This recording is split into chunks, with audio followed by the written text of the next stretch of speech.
The following is brought to you by the Social Suplex Podcast Network. This is John Silver, lead recruiter of the Dark Order, and you are listening to All Things Elite.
Hello, everybody. Welcome to the 158th episode of Social Suplex's podcast about AEW with a proclivity for positivity. Welcome to All Things Elite. My name is Austin Somewhat's, and I am the host of this lovely show. Joining with me, as always, is my good buddy and friend, Floyd Johnson Jr. My man, how you doing? I am doing well. I can't believe it's August already. Yeah, we're a little over a month out from All Out. Me going back to Chicago again, dude. Oh, and this weekend I'm going to the Superhero Comic-Con and Car Show in San Antonio. So I am going to meet I Walk Alone, Dave Bautista, and it's like my list of wrestling personalities and wrestlers that I have not met is really, really small. And Dave Bautista's on that list. He is on the list of people I've never, gotten a picture with. Because I've like when we were in New Orleans after WrestleMania 30, we passed and kind of waved at each other. And, at WrestleMania 20, they were at a racetrack, I remember, and kind of met him there to a point. But I never got a picture with Dave Bautista. So yes, I'll get to Dave Bautista, and I got both a Drax pop and a Batista pop for him to sign. Hell yeah. Yeah, and the rest of the weekend, non-wrestling related, we're going to meet Simu Lee, who is Shang-Chi. Yeah, Shang-Chi. Shang-Chi. I'm going to then meet Haley Atwell, which is Captain Carter and Peggy Carter. All right. And then Brandon Ruth. And I forgot the piece de la resistance, the main event, the reason for the weekend, the reason we're actually going. I am taking my good pal, my good buddy, Tiffany, to meet Obi-Wan Kenobi. Wow. And her name's Star Wars Tiffany, and it has been on her list of things to do. She has never been able to go to the Star Wars Day or anything like that. So in 1 year, I have been able to take my friend to Star Wars Galaxy's Edge, and now she gets to meet Ewan McGregor.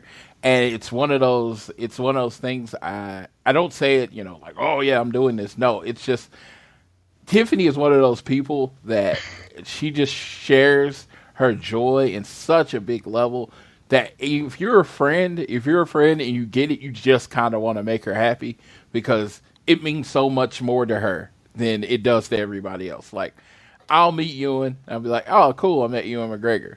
She met Ewan, she's going to be talking about it for 6 months. She's going to be doing a video about it. She's going to be posting pictures about it every couple months. And it's just awesome how passionate and how much she loves things. So if, in the world, I can do this for one of my friends, and it makes me feel happy to see how happy it makes her. Absolutely, yeah. And I think she's going to go absolutely nuts for it because, quite frankly, with her love of Star Wars stuff, like something like this, she's going to love so much. So I can't wait for how excited I'm sure she'll be for that. Yeah, and you'll get to see all the reactions. My big thing is it's cons. And at cons, especially with big names, they do have a tendency sometimes to rush you through. Oh, yes. I hope she gets her moment with him, and I hope she gets to tell him how much she likes, like the show and all that stuff. We got VIP passes to the show, so we'll be a little bit ahead in line. So hopefully she can get her time with him. Like me, it's not really that important. If you asking me who I could talk to this weekend, it's going to be Batista all the way, just so I can tell him how much of I have fell in love with the dude as an actor.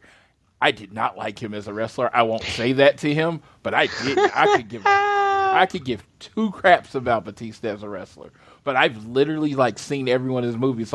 One weekend I went on Amazon and just put his name in, and there were movies I never knew he did, and I was just pressing play and watching them because I just really enjoy him as an actor. I think he's really good at it. I really do. And it's but his wrestling, he was to me generic big guy. And it just never, resonated with me. But I loved him too. So I love going to cons. I do. I love going to Comic-Cons, and I love going to Fan Fest, just meeting and chatting with the people to let them know, how they, how they have impacted your life. Because of course they don't know me. But, Batista 3 times on Twitter has actually commented on comments that I have because I am such a big fan of him as an actor that I would go on and I would tag him and tell him how much I loved the movie. And he's like, dude, I didn't even know anyone saw that movie. Yeah, that's great. Yeah, so it was kind of cool. I really did enjoy him. And he has this way of,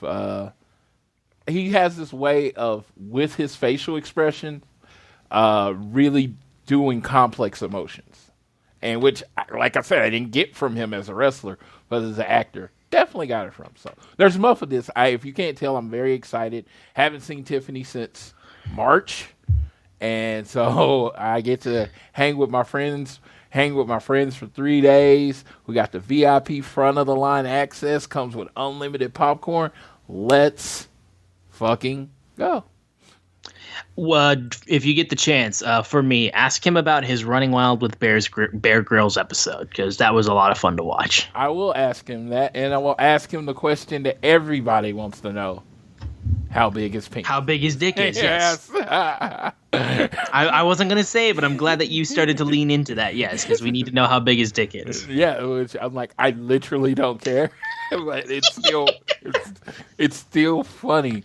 That is just he must be so sick of that. Yeah. He must be so sick of that. And that's why I'm not going to say it, because I'm sure at least 3 people are going to say it. Or exactly. At least, they won't say the exact thing, but they are going to. They're going to be like, how big is it? Yeah. And I'm like, you're not creative. You know that, right?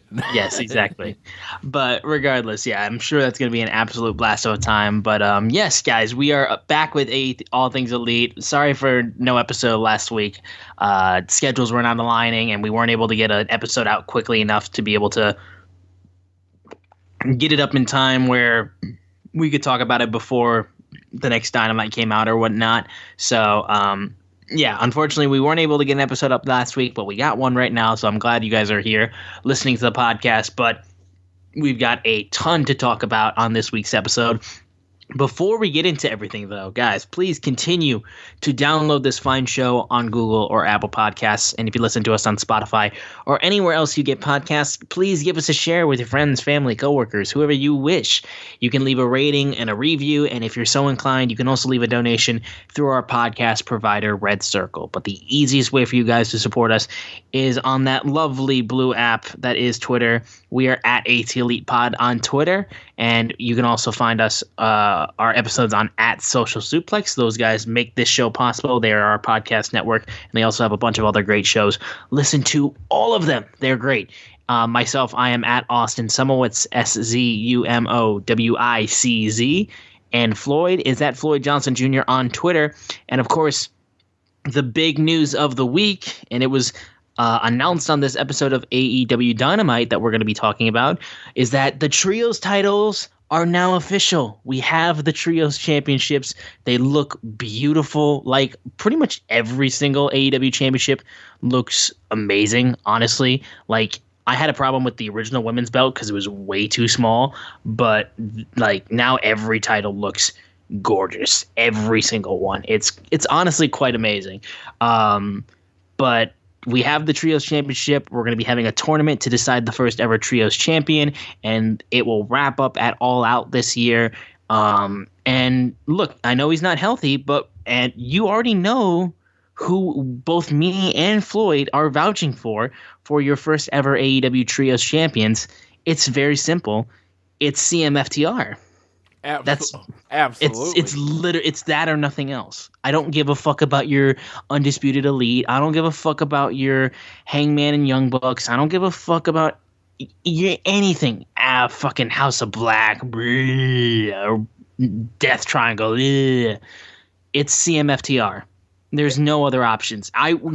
Punk could wrestle none of that match, and FTR could go full 2-on-3 on everybody, and then still win the trios titles. I wouldn't care. Dude, it just needs to be CMFTR. Yeah, we were deprived of our actual Summer of Punk. You know, we were supposed to get our Summer of Punk. So I feel like in the world taking away and fate taking away our Summer of Punk, the least TK can do is make CM Punk and FTR the first ever Trios champions. And I did ask the question, and I did not get an answer. Would that add an extra star to FTR? I would agree. I would think it would. It has to be the 8th star, right? Trios yes. Tag. It's still a tag team. It's just 3 instead of 2. No, but I am really, really excited for this. We've been waiting for this what seems like forever. When I bought my tickets to the Jericho Cruise, the reason I got my tickets to the Jericho Cruise is I was told that the Trios titles were going to be decided on there like a year before. You know, COVID happened, things changed. I understand why it didn't happen.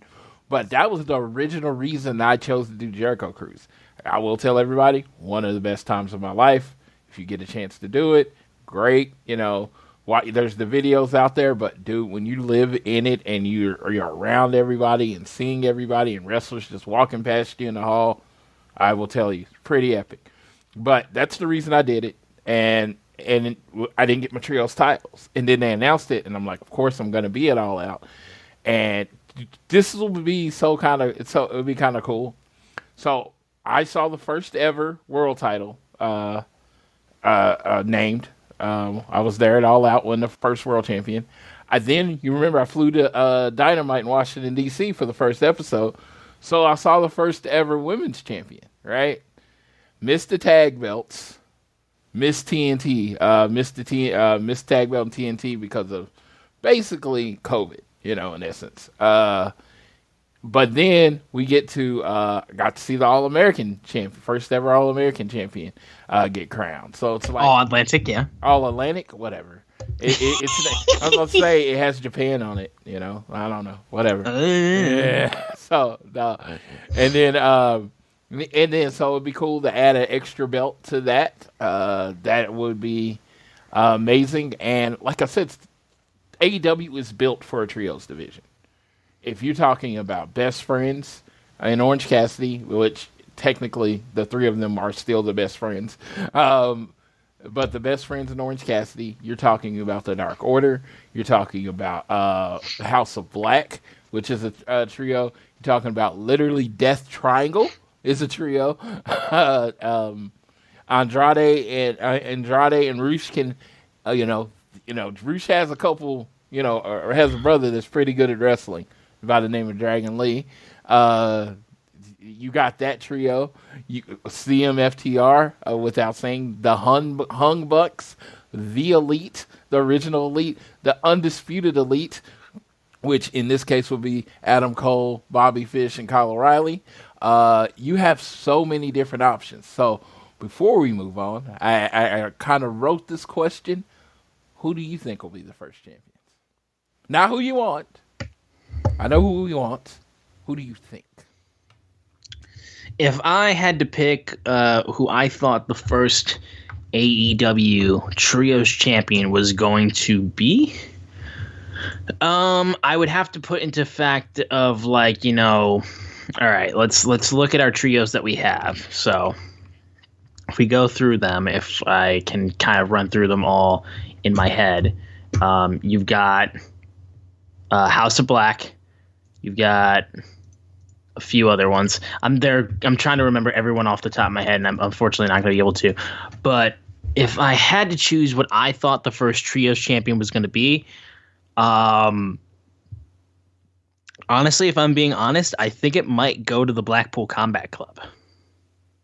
That would be a good group. Me personally, I think it's going to be the Best Friends. I think they're going to be the first champions. It's a way to. I would genuinely like that too, because it would finally give a championship to Trent and Chucky, who have deserved one for a very long time now. I was back in like 2020. I was screaming for Best Friends to be tag team champions. Yeah, and then it's a way to put a strap on Orange Cassidy, who, despite a lot of people not understanding his character, has really, really been a strong piece of AEW. If you ask me who I think they should put it on, I think it should be the Dark Order. Oh, really? Yeah, so, cause you would say Uno, Silver, and Reynolds? If my choice, I would say Hangman, Silver, and Reynolds. Oh, okay. Yeah, no, but Uno works too. 10 works too. Yeah. Just the idea of the Dark Order. Unfortunately, they have been loved since Brody left, but not really pushed. You know what I mean? Yeah, and they've also lost multiple members, too. Yeah, they're the Cubs. They're the lovable losers of AEW. It's like, yeah, we all love you, but we know you're going to lose, Yeah. And if they can have that moment, they win the titles, all of the Dark Order gets in the ring, has a hug. They could lose the title in a week or two after that. But that's the great thing about a trios title. It's a title that can change hands a lot, and it's really not that big a deal, right? I mean, so I think the longest reigning New Japan Trios champions ever was like 6 months. Like, seriously, that's not even a joke. It's like 6 to 8 months is the longest champion, because it's a title you can switch a lot, and it's not that big a deal. But I would really like them to get that feel good moment with the first champion. But I would like the stronghold, the people that hold it the longest, they end up being the House of Black eventually. Yeah, honestly, like, if we're being honest, they would be like the longest trios champions for sure. I just think, like, in terms of Blackpool Combat Club, to get it on like Yuta and Claudio and Danielson, because Moxley still being interim AEW World Champion, I wouldn't want him to hold 2 belts at this point. Plus, it because that whole unit has been like outstanding. Yeah, absolutely, and yeah, the Bad Club Hollywood Club is probably my favorite faction. Not that it's officially a faction. CMFTR, of course, being number 1, but they just have been established really well, and they've rebuilt Yuta. I honestly didn't like Jericho Appreciation Society. It has grown on me. Daniel Garcia has grown on me. Love that. But yeah, Blackpool Combat Club, God, those matches with Willa Yuta, basically them beating the shit out of each other before they allowed them in the group was amazing. And then Claudio came on and they just put him in the group. If I was Willa Yuta, I would have questions. Yeah. I had to take beatings before I got in the group. Y'all just let him in. Whatever. But, he's one of the better wrestlers in the world, so that's great. I don't know. If you can't tell, I'm very excited about the Trios titles. We've heard about Trios titles. It's the beginning of AEW. The possibility of them, they were coming. They were like, oh, it's coming then. It's coming soon. Then you heard soon. Then you heard, hey, when Kenny Omega comes back. So I don't know if that means he's coming back. But I'm very excited. I think this week you'll start hearing how the tournament is going to break down. I would like an 18 tournament, but you only got like a month to decide the tournament, so yeah, they're going to do what they do. Yeah, we'll probably get like a 4-person or 6-person, I feel like. Yeah. Or maybe like a 5-person with one team getting a bye. Yeah, okay, that would make sense.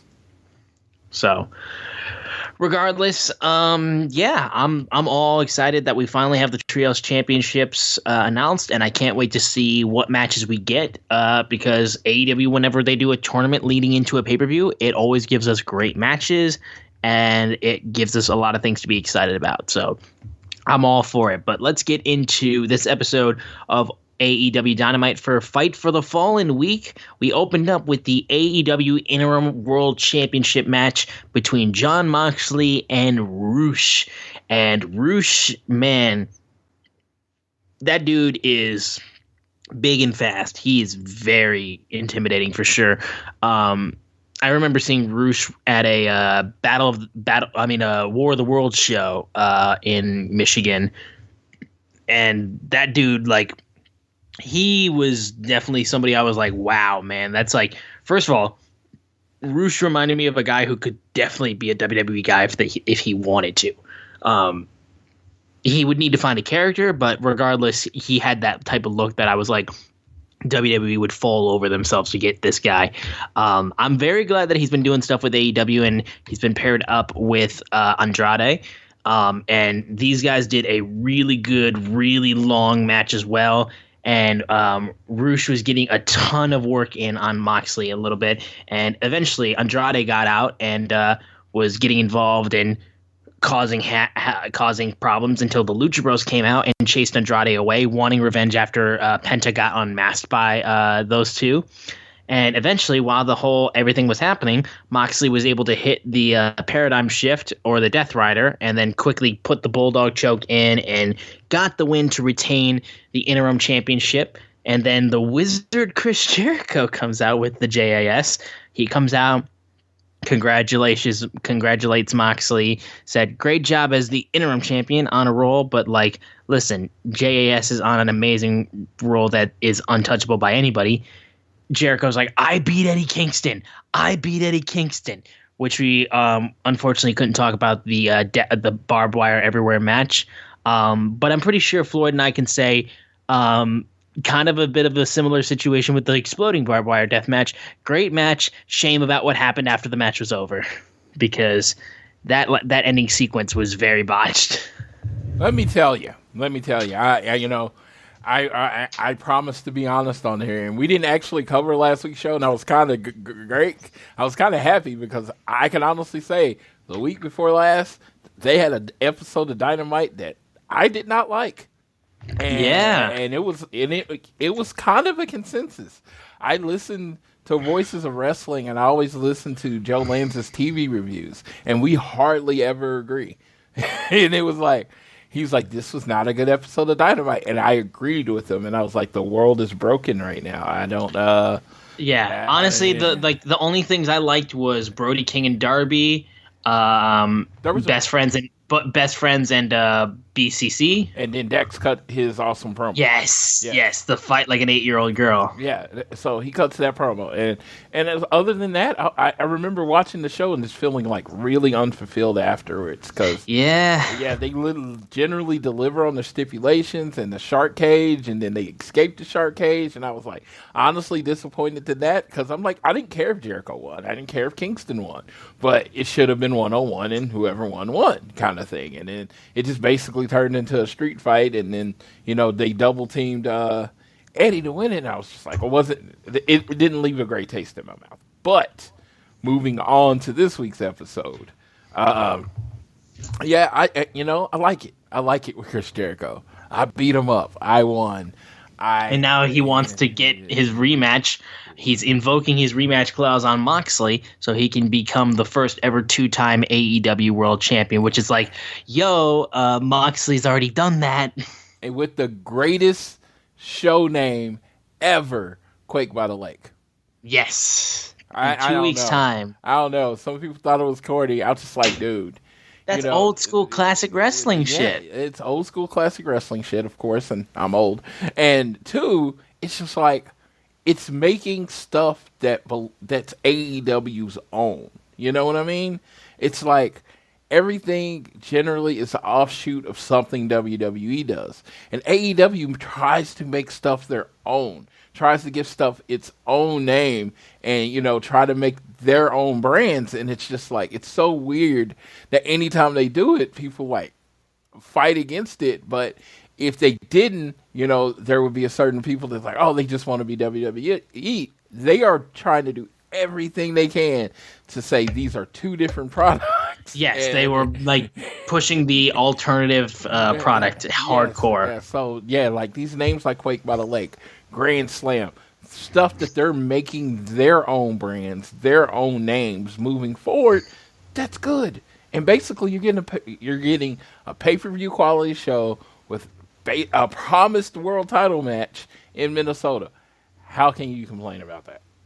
Yeah, no, it's great. And Moxley, after Jericho had the challenge, he said, "I hate you. I used to look up to you, so this is sad." He still believes in his own way that Jericho is still the greatest of all time. But listen, everything he's got going on now, the sports entertainment shit is pathetic. This AEW championship is the championship of professional wrestling, and I'm the guy who made it that way. He's like, listen, I leave all of this sports entertainment trash at home. I don't want the Wizard or Le Champion. I want the guy from the Super J Cup. I want the Lionheart. And if this is going to be defended on my watch, it's going to be Jon Moxley versus the last survivor of the Heart Dungeon, Lionheart Chris Jericho. And I'm like, ooh, it gave me a chill hearing him say that. Like, that's such a great thing. Like, legit. Like, that's a fucking line. Because, I mean, you pull back on the history of Chris Jericho, because, like, that's what you kind of have to do for a Jericho championship title shot. Because obviously, when he won the title, when AEW was conceived, it made sense. Because I mean, you want a guy that's like established who can carry your brand. But now it's like, all right, well, if Jericho's going to go for the championship again, it's like there's got to be a good reason. Because I mean, he's not the oldest wrestler on the roster, but he's definitely long in the tooth. And like, you got to be like, all right, tell us why we should care about a possible Jericho championship run. And it's like, play on the history of it, play on like what Jericho's past, like what he was like. I love the callback, and I'm excited to see like what Jericho does this week, so that way we build towards that, because I want to see what Jericho's like response in that is. But yeah, I thought we had a really good opening defense for Moxley as the interim champ, and having another challenger already named heading into the next couple weeks of Dynamite before All Out keeps Moxley like consistently on TV doing unbelievably good matches in front of fans, which quite honestly, if it wasn't for the pandemic, he would have been doing anyway. But yeah, I thought this was an awesome way to open up the show. Defending the interim belt is very important to making it like, you know, like a belt that matters, that he's fighting like he's a world champion. The great thing about Mox, even in his first run, is that he defended it against anyone. The thing about Jericho is like, he said it right after. Are you going to go straight after Jericho? No, I can call in that title shot anytime I want to. Oh my God, it's just perfect. Now we're here in August, and it's like, oh, I'm calling in my title shot. Like, I think this might have been the longest time in between someone losing the title and gaining back for them to actually do their rematch clause. Because let's see. He lost the title in, what was it, February of 20? February of 20 at Revolution. It was the last pay-per-view before the pandemic. And now it's like literally over 2 years later, 2.5 years later, he's like, oh, I want my rematch. That's pretty awesome. I again, uniquely AEW, because, you know, who does that? And I am really excited about them two wrestling. The thing about Mox, his style is physical, straightforward. Jericho still does that style really, really well. I've never had, I don't have a problem. You put Jericho in there with Minoru Suzuki, any of the straightforward wrestlers, Hiroshi Tanahashi, he's going to have a good time, because it's not going to have to be overly athletic. It's going to be closer to a fight. And I think it's going to be them two wrestling it. That's going to be the perfect match for them two. Yeah, I think there's tons of promise for that. I'm like really excited to see exactly how that goes. But we then moved on to another championship match, the FTW title open challenge match, because the week before this episode of Dynamite, Ricky Starks was challenged by Danhausen. That was such a good, I loved it. Dan, that was another great thing about last week's the Fyter Fest Week 2 Dynamite was Ricky Starks being like, man, Danhausen. That's like literally all people wanted to talk about. Yes. It was a great impression. Yes. So we had the match between Ricky Starks and Danhausen for the FTW Championship. Danhausen was able to get Ricky Starks, who ran at him into the corner, and he was able to dodge him, and Starks went into the corner and was going after his neck a little bit. Despite that, Danhausen got speared out of his shoes and was beaten relatively quickly. Ricky is like, got on mic afterwards and was like, still holding his neck, being like, that's very nice, very evil, but you're not absolute, Danhausen. And he's like, just like last week, I still got a little bit in the tank, so let's bring out another challenger. And this time, I'm for real. We're gonna do back-to-back defenses. And Taz is like, Ricky, what are you doing? And then fucking Hook answers the challenge, and the building comes unglued. And even Taz was like, Ricky, you fucked up now. Because he's like, my boy's coming out here. And Hook immediately goes after Ricky Starks. And he quickly, though, Starks actually was able to counter and get a spear and get a quick near fall, almost looking like he might get the win over Hook. Despite that, the red rum was attached, was locked in, and Hook forces Ricky Starks to tap out. Loved his selling of that too, of that submission. And Hook holds the championship that his father created. So apropos. I know Floyd tweeted something out about this moment from Dynamite, and his tweet fucking got major traction on that. Dude, it's the strangest thing. It was a genuine reaction. Like, I mean, I'm like, I saw, on TV, of course, I saw his dad defend the FTW championship. And he just had FTW written on his wrist before it was almost a title or whatever. And to see now this kid that when I listened to Taz's podcast and his sports show, I listened to both of those. He would talk about his son Hook and how he was really good at lacrosse and he was an athlete and he was good at judo. And he you just heard it. And this moment was seemingly, okay, it's like you have to do it, right? And it was just like, I did not expect it on this episode of Dynamite, the last, Fight for the Fallen, episode of Dynamite. I didn't expect Ricky to do it, but it was the perfect way for it to be done. It was like the perfect way, and it just got me all up in my feelings, and I'm like super excited, and I'm like, oh my God, I'm just like, Tony Khan knows how to make a moment, right? And this was the moment. And if you didn't, of course, you didn't have to know who Taz was back in the 90s. You didn't have to watch those matches. But he's told the story of what the FTW belt has meant and how it's his belt that he invented, he created, Renegade. So, Taz called the match where his son won the title that he invented. Dude, I'm like, you say that moment, and he's like, is this a movie? Is this like the end of a movie? Because it's such a perfect moment. And you Hook doesn't sell much, and he always has this uninterested look. But if you go back and watch the AEW video from after the match where his dad's talking, and you hear all that pride and that beaming from a proud father, and even Hook breaks down and smiles. Yeah. Because it's such a genuine moment, not forced at all. Just, it was perfect. 10 out of 10. You're talking about 2 weeks in a row. I'm talking Dax promo, then this. It's just like these feel-good moments that you just don't get a lot in wrestling in general. And this is these are not built to a major show. These are just on a regular episode of the show.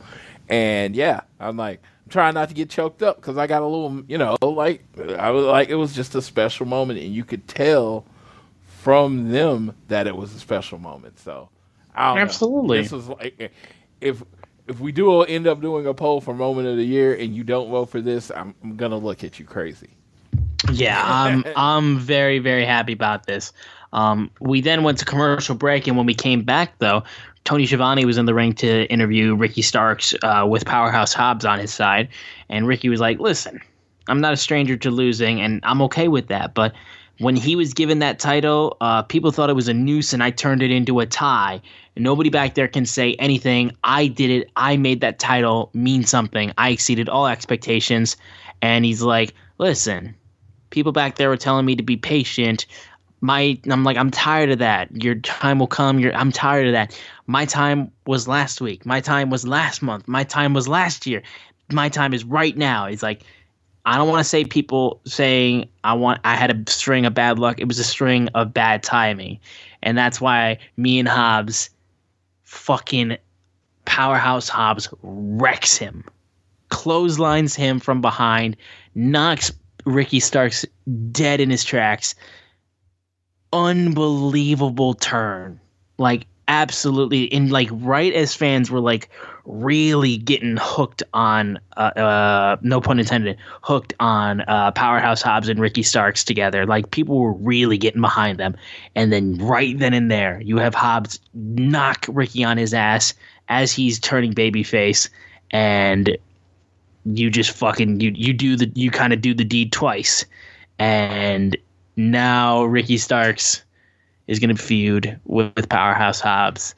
And I'm just like, dude, that was perfectly done. That was such a good moment. Like, I couldn't believe how well, because now Ricky Starks is set up to be one of your top young baby faces, and Powerhouse Hobbs has a really good chance to reinvent himself, because when he first turned heel in AEW, it's pretty weak, honestly.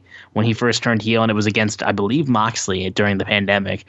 Well, no one really got into it too much. And granted, it didn't sell well because you were doing it in front of nobody. But this was perfect. I loved this moment. I thought Hobbs' turn was so well done. And let me clarify. Team Taz was heel. Yeah, and even Taz was not, like Taz selling really, it on mic too. We have to sell, like, Taz selling it too was amazing. Yeah, this wasn't Hobbs turning heel. This was Starks turning face. If you think about it like Sure, yeah, exactly. I kind of saw it as like a double almost, because like in the same moment too. Yeah, Team Taz already cheated. They were already heels. He was already a heel. He's just basically saying, Ricky, you're soft. You're not heel enough. You're an albatross. You're holding me down. Look at these abs. Dude, like I say, I challenge you all to go look at Will Hobbs' first match in AEW. Look at his physique. Impressively large man. Look at his physique now. Yeah, he's almost had a full Walter translation, honestly. He looks like he was cut from granite now. And it's just like, the dude's always been physically impressive. Always. But good Lord, it's just like, like, he put in the work to define it. And I am really looking forward to this Powerhouse Hobbs Ricky Starks feud. I've heard a long time that when Ricky was on, independent, his best thing was being a babyface in peril. Well, there's no one to put you in peril like the Giant Man, which is Hobbs. So I'm really looking forward to this faction. Would I have liked them to have a tag team title run? Yes, because I think they have been consistent performers, and I think they're massively over, and I think that would have worked. And I would have liked Team Taz to get a title other than the FTW title. That's really the only title Team Taz ever holds. So that would have been great, but man, just imagine Ricky Starks on the face side. Ricky Starks versus Sammy Guevara. Ricky Starks, against MJF. You got all these people that are heels.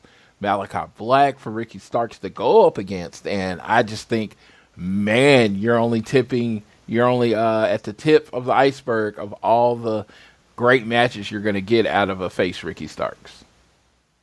Yeah, for sure. I'm so excited for that. We then will move over to Dante Martin versus Sammy Guevara, and for this match, Dante didn't want to deal with Ty Conti causing crap outside the ring, so he got Sky Blue to join him to ringside for this match, and unfortunately, this match is bogged down with the fact that it is pretty clear that Dante Martin suffered another unfortunate injury. During the match, you can see points where he's very, very clearly suffering from a leg injury or some sort of injury to his leg. He was limping during the match, and after the match, he was being checked on by AEW medical team because that's when the beating down was happening between Ty and Sammy. Sky Blue got in the ring and they started fighting, and then that's when Ruby Soho, Ortiz, and Eddie Kingston came down to even the odds. While that was happening, Dante's getting looked at, and according to reports from PW Insider, he was spotted on crutches after the match, after the show was over, I believe. We don't know the severity of the injury yet or how long he will be out for, but it's pretty clear that Dante got hurt, which it's kind of hard because it's a tough blow for Dante because I mean this dude is unbelievably good and he's had a couple bad string. He's had speaking of bad luck, he's one of those guys that suffered that. But in a sense, I kind of think like while it's weird to say, I think this might be good for him because it's very clear like when Darius got back earlier this year. And Top Flight was starting to get used a lot more. Like you could see like a definite push for Top Flight to be included in that top 5 AEW tag teams section. And then Darius got in the car accident, which threw a whole wrench on everything like that. And Dante, the last time Darius got hurt, was able to shine in that area where he had way more of an open spot to get a lot of attention and make a singles run. But this time around, he kind of was treading water a little bit because they were like, well, we were planning on using you with Darius, and now we kind of, it's an unfortunate thing is like our plans got thrown awry, and we kind of don't know what to do at this point.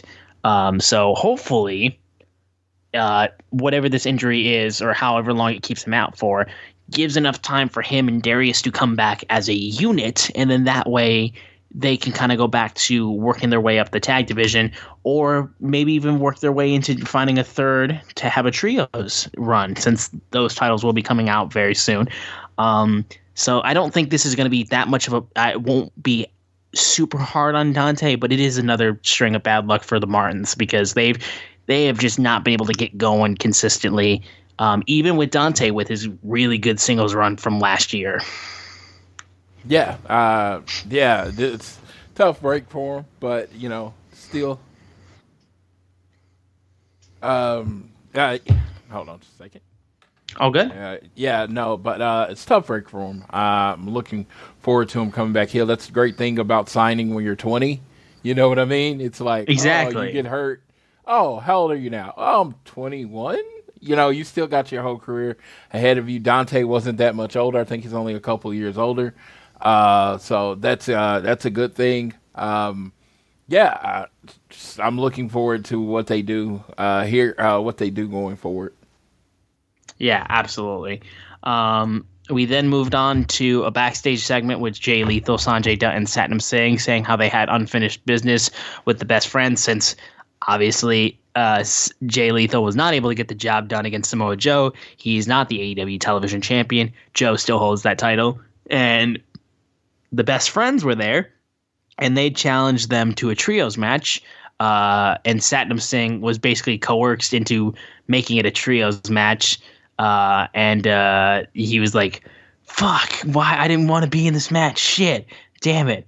I'm like, I didn't want to wrestle. God damn it. So, like, why didn't you stop me? So I thought that was kind of good. But then we get to the thing that there was like a lot of things people were talking about from this week on Dynamite. But the first time we heard from Jungle Boy since his return the week prior, and when he finally was able to go after Christian Cage until he ran like a scalded dog. Floyd, do you want to take this one, or do you want me to go ahead with it? Dude, this promo, as a person, I think I should do it because I'm a person that has never been high on Jungle Boy. Right? Go ahead, then. Yeah. So I got big guy brain, and Jungle Boy's not that big, and then I was like, okay, well, if you're not that big, you gotta have charisma, right? And I was like, and then it was like, he can't really cut a promo. Oh my god. Oh my god. Yeah, oh my god. Like this promo, this whole thing that he cuts should be like the advertisement that if you're a young wrestler, come to AEW. Because if you look at, he was basically, his character didn't talk, right? And then a few times they tried to make him talk, he came off really uncomfortable to what he delivered this past Wednesday. He called, I honestly don't remember everything he called him, but the first thing he's like, did he say he was a pussy? Yep, he said, Christian Cage, you are the biggest pussy I've ever met in my entire life. And the way he delivered that line was like, oh my God, a switch has flipped. This is not Jungle Boy. This is Jack Perry. I've said this over the last 3 weeks that I felt like the transition was coming, and this promo probably really drove that home. And since you have kind of the notes of what he said, I'm going to let you talk about what he said, and then I'll give my reaction to what he said. Yep. So he said how he's watched him for weeks talk about all sorts of bullshit about his entire family. He's like, congrats. You are now the most relevant you've been in your entire career. But now that I'm back here, you turn your tail and run. And he's like, I didn't get why you were so angry at me. You said it was because I threw you out of some battle royal like a year ago and you missed out on some bonus because you didn't win the match. He's like, for a guy who's had a career as long as you, like, that shouldn't be an issue for you. But he's like, then it got him to thinking, and he realized you must have been strapped for cash because your wife just divorced your ass. And Christian, he described him as like a typical like mustache twirling bad guy from a movie. He's like, the guys with the turtlenecks and the small pricks. Fucking killer line. And also I think he did a moment where he looked at his he's like, hey, look, it's fine, maybe that's the reason why his wife divorced him, and then did the motion of the call me, like full on playing Christian's game in that regard. And then he's like, he made it clear. Well, first off, he said he was using Luchasaurus to protect him, but like, that's my best friend. And Christian didn't realize that he was only being protected from me by Luchasaurus because no one's going to get their hands on him before I do. And then he said also, your goal was clearly to hurt me. He's like, if you wanted to talk trash, I can take it. And that's when he started kind of going a little bit more into talking about his Uncle Dave, who he had to he was with his Uncle Dave and he had to dig his father's grave with his own two hands. But by that point, Christian Cage had already interrupted him and said, Luchasaurus, you've made a big mistake. You threw away everything to remain Jungle Boy's lapdog. He's like, you think I ran because I was scared? I was scared of what I might do to you. That was all. He's like, look, all your secrets you've already told me, and I'm going to prey on you. And that's when he left. So I'm expecting we'll probably get a big development in that storyline on this upcoming episode of Dynamite. But that was all that was said. Huge promo moment. Once again, another young star-defying moment for AEW that shows that, like, listen, the future of this company is in good hands. The young guys here, they are looking good. Yeah, when he's main eventing All Out in 5 years, they're going to be showing this promo and clips from this because this was the star, like, he's had some moments where I'd say this was a star-making moment, but this was his moment where it's like, I am a complete professional wrestler. I am a complete entertainer. I can put on great matches in the ring. But when it's time, I can show the emotion and get across the energy that I need to get across. Because I fully expect when they have a match for it to be a fight. It's not going to be a wrestling match. I'm looking forward to it. Christian's playing his part well. And this is like the goal was when Christian gets the Jungle Boy is to help him elevate. And without even touching yet, without even having a match, Christian, well, I know they touched, Christian attacked Jungle Boy. Never mind. But without having a match, Christian has already elevated Jungle Boy. Yeah, no, absolutely. I don't know why my mic's being stiffened. Yeah, no, they've already made this feud like super interesting, like from the jump without these two having a match or anything like that. And they haven't even been able to get physical with each other for the most part since Christian attacked him. So the build is going to be outstanding for this. I'm so unbelievably excited for how this develops. But then we had a backstage segment with Brandon Cutler running the Cutler cam on the Young Bucks. They did not want to be on camera, and they were clearly very much like, Cutler, come on, stop. And it's like, Cutler's like, come on, guys, the Trios Championship got announced. That should be exciting for you guys. And I think, hey, look, man, I'm a great lackey. I'm a guy that can take all the damage. So, like, I would be great for that. And he's like, no, we're not winning a championship with you. And he's like, they were intrigued by it. And then you had a full-on, like, awkward, like, oh, our old ex bumped into us with the Bucks bumping into Hangman, and they're like, "Oh, hey man, hey, happy birthday!" And then Hangman was like, "Oh yeah, Nick, happy birthday to you too, man." And they were like, Matt was like, "Listen, man, like there was something we've been meaning to talk to you about." And then the Dark Order comes over, like, "Hey man, happy birthday, Hangman!" It's like, "Hey, is this called you got in trouble?" And he's like, "No, guys, it's all good, it's all good. Can you guys go?" And the Bucks were like, "No, guys, hey, have a great birthday. We'll see you later." And then they walked off. The conversation is left. Like, I love how like awkward it was, and like I've consistently said, like the way that the Elite interacts with each other is some of my favorite character stuff that's done in AEW, because these guys, they've worked so hard at getting their characters figured out and stuff like that, and through being the Elite and through like the years of AEW and the years of the Elite being the hottest things in wrestling. I just love how they interact and stuff like that. And yeah, this was a cute little thing, honestly. I thought this was really nice. And it, again, put the mind in people's heads. Are we going to see the Hung Bucks reunite for a shot at those Trios championships? I wonder that. And it seems like AEW doesn't really like start something and not finish it, so it feels like we are going to see the Hung Bucks at some point. Yeah, no, I am very much like, yeah, I'm excited to see. I'm very much excited to see if we get to see more of the Hung Bucks. And we then had a handicap match between Tony Nese and Smart Mark Sterling against one half of the AEW World Tag Team Champions, Swerve Strickland. And Keith Lee was banned from ringside for this. And this was fine, honestly. This was fine enough. I mean, like, it's very clear Mark Sterling was going to get used and made as a joke or whatnot. But basically, after the match, Josh Woods blindsides Keith Lee, and then when Swerve sees this on the big screen, Nese knocks out Swerve Strickland with the tag team titles. And I'm just like, huh, okay, so this is what they're doing, like, for their first kind of defense? Like, really? Honestly? Like, I'm like, I'm not really... I get that they've had the weird thing with Smart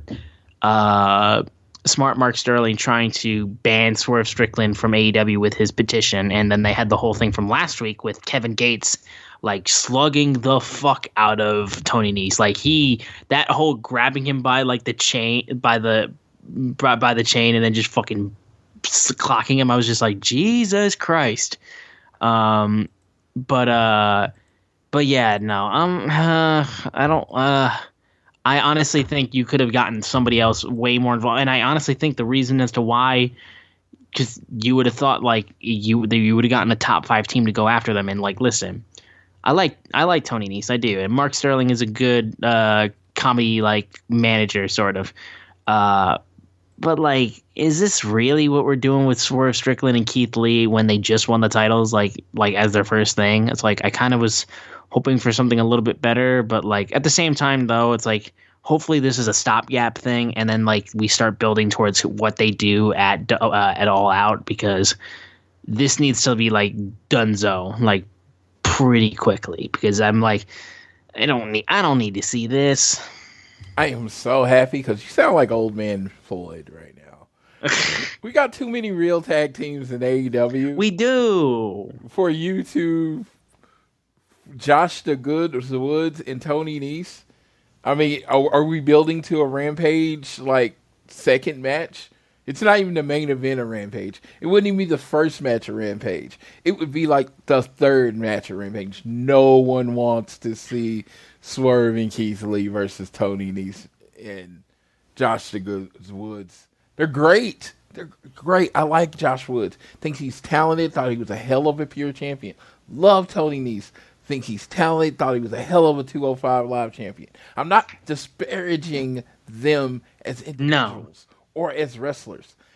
I'm disparaging them as a tag team because you have all these built-in tag teams in AEW that, that you can... You don't need to be making new, fucking, spur-of-the-moment tag teams to go against your tag team champions. Who could have been really good at trying to get a quick feud in right now?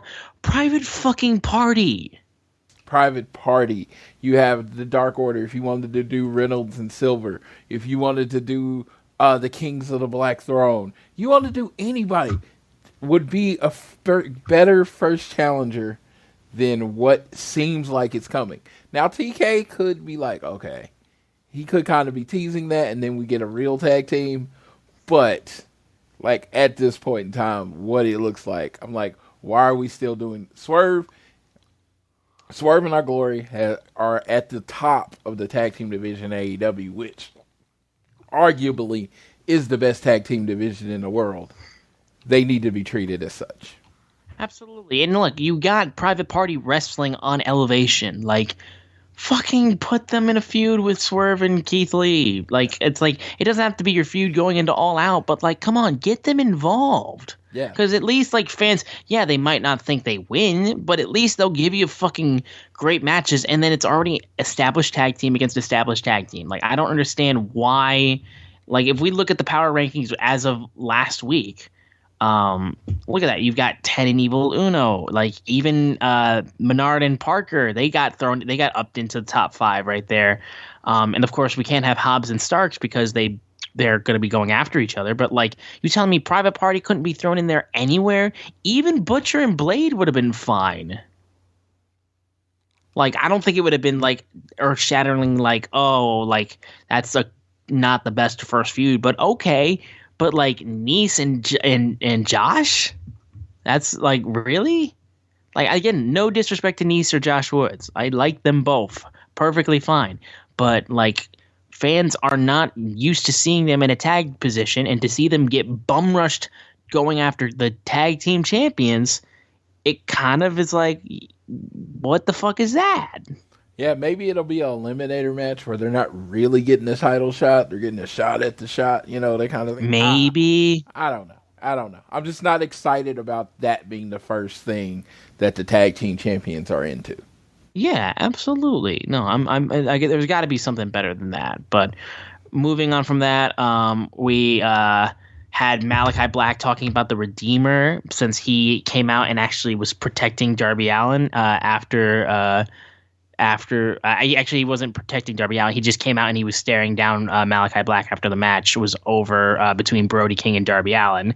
And he said Malachi said the Redeemer was worshiping the throne, but he could help him take his place and sit on the throne. And then Brody King said he wanted to face Darby Allin in a coffin match, because when you feud with Darby Allin, it all ends in a coffin match one way or the other. It just makes sense. Absolutely. Gotta land in a coffin match. And, at least once. The king of the coffin match. But then we had the rematch for the AEW Women's World Championship between Thunder Rosa and Miya Yamashita. So this was a match that took place in Japan, and we got to see a rematch of these two, and it was good. I thought these two did a good job, and it was a nice retain for Thunder Rosa, continuing to showcase herself, because I believe Miya Yamashita beat Thunder Rosa to get a shot at the championship, which I will say, not one of my favorite things. I'm not a huge fan of champions. Challengers for championships winning a match to guarantee them a match, because you just gave away the championship match already. We've seen this already. But to be fair, it was in Japan. Whatever, like, it doesn't matter. But yeah, this was still a good match. I like Mia. I think she's pretty solid. Thunder Rosa again is great. And yeah, it was good. Hopefully we see a little bit more development in the Women's World Championship picture, because we're starting to see a little bit more with Athena and Jade Cargill, which I like, because that's my women's feud right now that I need to see more of, because I'm dying to see more of that.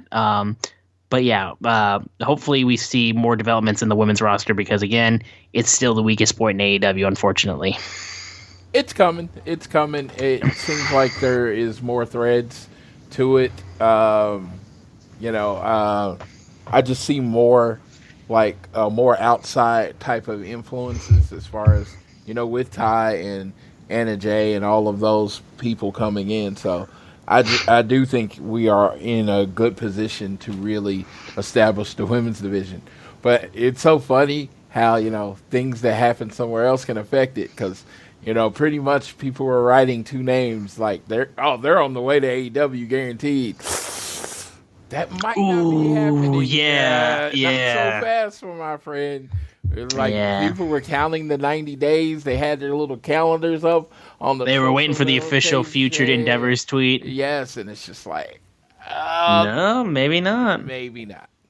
All of a sudden, one old bastard billionaire retires, and then bridges can be mended, it seems. So in the women's division, this was kind of a much needed match, because it was just a really good wrestling match. Sure, and yeah. It is just like, I gotta tell people, it's like, sometimes, just gotta have a good match. And this was a good match. Was it a great match? Was it like, oh my God, match of the year? No, it was just a solid match, a solid defense, someone to beat your champion. The champion got her win back, kept her title, moved on, gonna move on to the next feud. This was a great stopgap to get you to All Out. Yeah. But then we move on to the main event, the return of the American Dragon, Bryan Danielson, from injury, facing the Jericho Appreciation Society's Daniel Garcia. First off, that boy Garcia be getting lots of main events on Dynamite. Very cool for him. Danielson got a bunch of welcome back chants, which is great, and he also went right in after the match and proceeded to hit a tope suicida as things were just getting right then and going. Jericho's on commentary. Okay, sure, whatever. But eventually, though, as the match is going on and Danielson is rolling, he hit a missile drop kick on Garcia, and then was selling ooh, I might have knocked the wind out of me a bit, or ooh, I kind of took a hard hit on that. And Garcia immediately proceeded to go and beat the shit out of Danielson, and that's when he stumbled and rolled to the floor and was DDT'd on the floor, and then that's when Danielson was in a lot of trouble, got busted open. Bryan was still working his way out of it, though, and just proceeded to get the roundhouse kicks into Garcia. And as the match was going on, and Danielson was really getting there, because after Bryan got hit with a pile driver, he was put into a leg lock. And then it was after he was going to go with a diving knee. Somebody grabbed him from on his leg, and that's when he got hit with the pile driver and got put into a leg lock. Danielson passes out, and Daniel Garcia gets the biggest shock upset win. He beats Bryan Danielson, and it was with the help of Jake Hager, who is under the ring, who grabbed Bryan Danielson, and the American Dragon gets beat by Daniel Garcia. And there's another young guy who is being put in a position where he is being used a ton, and he is getting a lot of shine. And he just beat Bryan Danielson. I mean, yes, Hager absolutely helped, but still, that's pretty crazy in that fact, because that does not happen a lot, whether it be from outside interference or whether it be from clean as a whistle, like in a match like Danielson and Garcia, like the money line would have literally been like minus 800 Danielson is literally what that bet would have been like. So if you bet on Garcia, you are in the green, dude. Like, and AEW sets this up perfectly because they don't do a lot of upsets. They just don't. No, You know, like honestly, a lot of the matches end the way that you think they're going to end, or if they're two even people, it can go either way. But you know, when you have someone that's slated where Bryan Danielson is, like Bryan Danielson has lost to let's see, Hangman. You know, that's kind of it. That's kind of it. He's lost to Hangman. That's the only other person like to beat him in a singles match, I believe. No, in Moxley. Hangman and Moxley. That's a who's who of AEW. You now add Garcia to that list of people that have beat, you know, Bryan Danielson in one-on-one competition. That's how you elevate a career. This match was violent. They told the story from beginning to end. Jericho, a lot of times you get people like, well, Jericho screaming on commentary is taken away from the match. He completely sold that Bryan Danielson came back too early. He kept saying it. He came back too early. He came back too early. He set up the slip on the banana peel.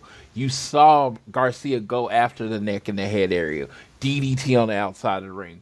Pile driver. Moves he doesn't normally do. But he is going after Bryan Danielson because he clearly has a weakness. And in the end, when you talk about selling the head, you put you in the sharpshooter with the lean back, and he passes out. He just he can't stay awake, and that's how Garcia wins. This is a perfectly told upset story. This is a national champion in college football showing up without their quarterback. This is like what happens when a player plays like on a messed up leg or something like this. It's just the story has been told so many times in sports. You take advantage of a weakened opponent, and that's what happened. And man, it was such an impactful moment. And please take it for what it is. You can say interference, all that stuff. This was a truly elevating moment for Garcia. You have to see him on a different level. He's not going to be taking L's like he's been doing for the last year.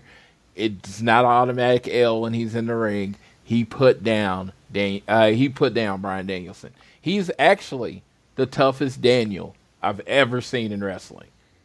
Ever. Yeah. He beat up the other toughest Daniel. So he is now the toughest Daniel in wrestling.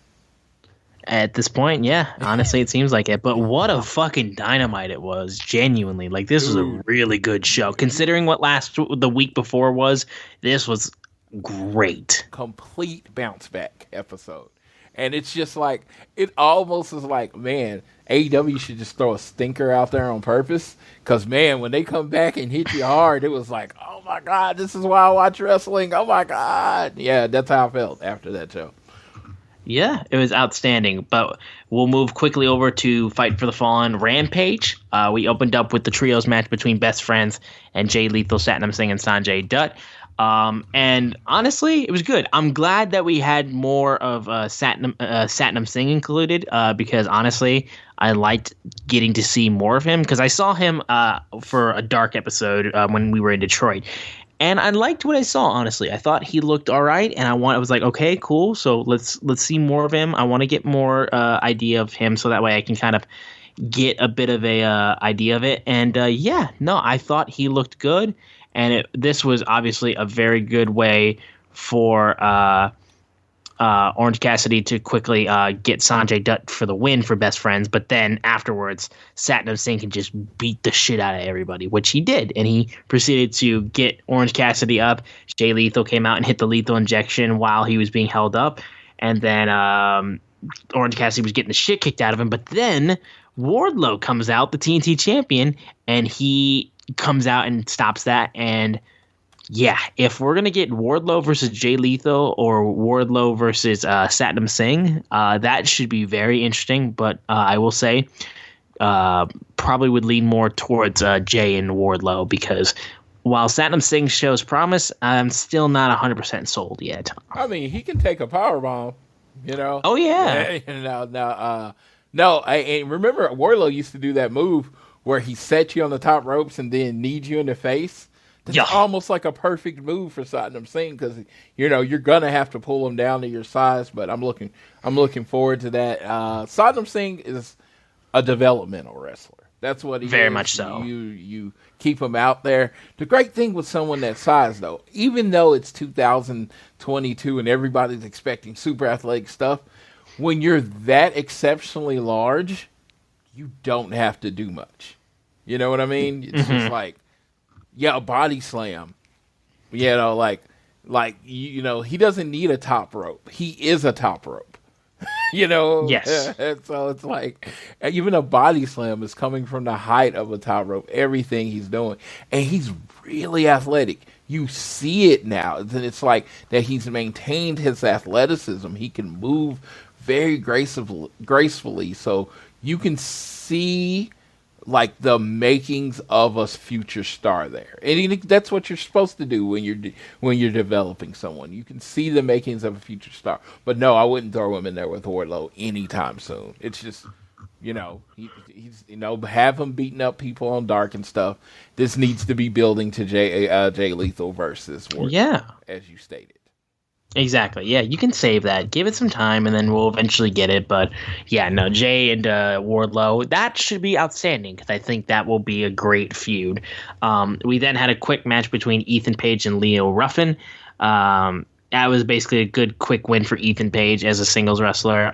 Makes sense, honestly. So they're trying to get over, because Leon Ruff and Ethan Page had a match on Dark or Elevation, where Ruff took him to the limit, right?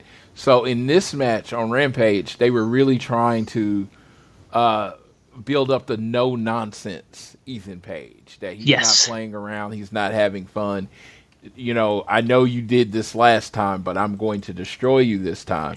And I believe someone was watching from the back. Stokely and Layla Gray was. Yeah, Mr. Stokely Hathaway. He seems to be trying to build up his clientele, not just with Jade Cargill. He is looking at other wrestlers. So I am really enjoying this. This is what Stokely is used for. This is his role in wrestling. You know what I mean? He is, in a lot of ways, he could be, that Bobby Heenan family type character, but he's going to do it with Stokely Hathaway style and wit and just amazing ability on the mic. So I am looking forward to where this is going. Yeah. We then had a backstage interview with Cole Carter until QT in the Factory comes out. And they were like, listen, Cole, you got some potential. We'd like you to join the Factory. And he's like, QT was like, look, sleep on it. Then you can decide. So Cole Carter may be looking to be getting involved in some way with the Factory. Since we are at Wednesday and Dark Elevation already happened, Cole Carter joined the Factory.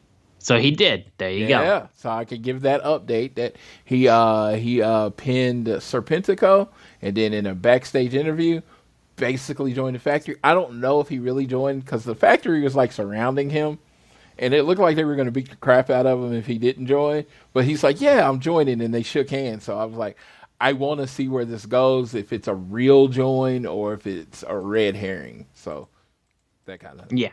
For sure, yeah. So I'm interested. We'll see how that goes. We then had a teacher versus student match in the form of Matt Sydal and Lee Moriarty. And this was good. This was a good little match for Rampage. The teacher would end up taking the loss, as Lee Moriarty was able to get Matt Sydal to tap out with the Border City Stretch. And yeah, this was a pretty good move. And then again, Stokely Hathaway once again came out to the ring during the match. And he tried to interfere in this match, grabbing Matt Sydal's leg. And that gave Lee Moriarty the chance to get the win in that regard. But yeah, Stokely once again continuing to involve himself as he proceeded to hand Lee Moriarty his business card. And this time around, Lee actually took it. So his clientele might be getting bigger and bigger and bigger. Yeah, and it was cool because that's the thing. If you take his card, then that means you're in. And I thought that's the selling point. Yeah, and that's how you see it happen. Yeah, I thought that was really cool. As in, that's a cool way for someone to join. Yeah, no way. And then we had the in-ring interview with the brand new Ring of Honor World Champion Claudio Castagnoli, getting some great "You Deserve It" chants. He then started saying, "Thank you, because many times I doubted myself. I wasn't sure if I was going to make it. You guys were always there for me. It feels amazing and an honor to stand in front of you as the new ROH World Champion." He said, "I promise you this is just the beginning, but someone else had a tremendous night last Saturday at Death Before Dishonor, which was the fellow Blackpool Combat Club, and still your ROH Pure Champion, Wheeler Yuta."